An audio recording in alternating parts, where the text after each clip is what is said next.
Selon le réseau Pesticide Action Network, des traces d'acide trifluoroacétique, ou TFA, sont retrouvées dans de nombreuses eaux en bouteilles.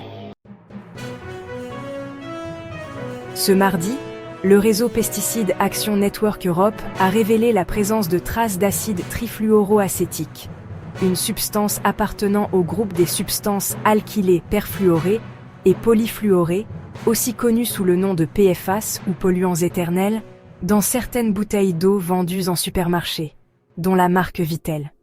Une très mauvaise nouvelle pour les consommateurs. TFA, un taux 4 fois au-dessus du seuil. Va-t-on pouvoir encore boire? Alors que l'eau du robinet de nombreux Français est déjà contaminée par le polluant éternel TFA ou acide trifluoroacétique, de nouvelles analyses préoccupantes ont été dévoilées par le réseau Pesticide Action Network Europe.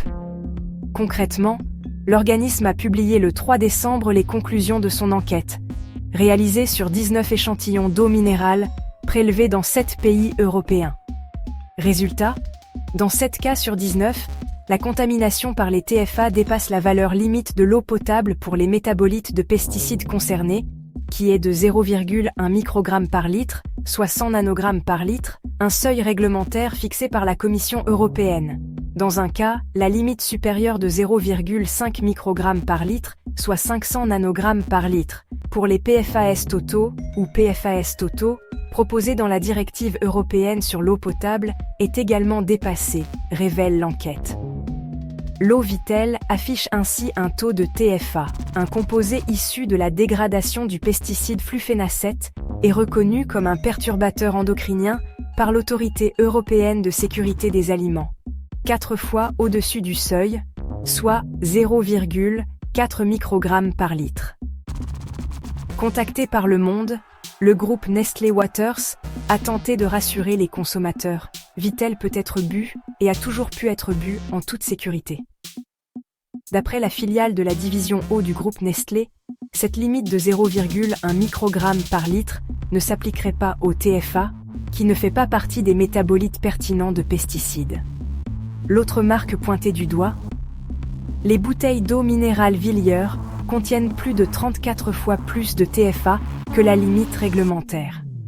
Contacté encore par nos confrères du Monde, le groupe Sources Alma, qui commercialise les bouteilles Villiers, indique que la sécurité sanitaire de son eau n'a jamais été remise en cause par les autorités de contrôle et qu'il appuie la demande de la filière européenne des eaux embouteillées pour l'élimination progressive des produits et applications à base de TFA et générant du TFA en tant que mesure politique essentielle pour protéger et préserver la qualité des ressources en eau. Acide trifluoroacétique, TFA, quel impact sur la santé? D'après l'UFC Que Choisir, le flufénacet, un herbicide qui se désintègre dans l'environnement en acide trifluoroacétique, TFA, est un perturbateur endocrinien reconnu. Il est donc soupçonné de perturber le système hormonal des consommateurs, confirme l'Autorité européenne de sécurité des aliments, EFSA. Il pourrait également entraîner des cancers, foie, reins, favoriser l'obésité et le diabète, affecter la fertilité, ainsi que le développement du fœtus. Des effets inquiétants, qui pourraient bientôt obliger les autorités françaises à inclure le TFA à la liste des PFAS sous surveillance dans les eaux naturelles et potables. Poursuit l'UFC Que Choisir. Merci d'avoir regardé cette vidéo. Si vous avez trouvé ce contenu utile ou préoccupant, n'hésitez pas à liker et à vous abonner à Trendfi pour rester informé sur les sujets qui comptent. Partagez votre avis. Avez-vous déjà pensé à vérifier la qualité de l'eau que vous consommez? Dites-le nous en commentaire. Restez curieux. Retrouvez d'autres enquêtes et récits captivants sur Trendfi, votre chaîne dédiée aux histoires vraies qui font réfléchir. À très bientôt pour de nouvelles découvertes.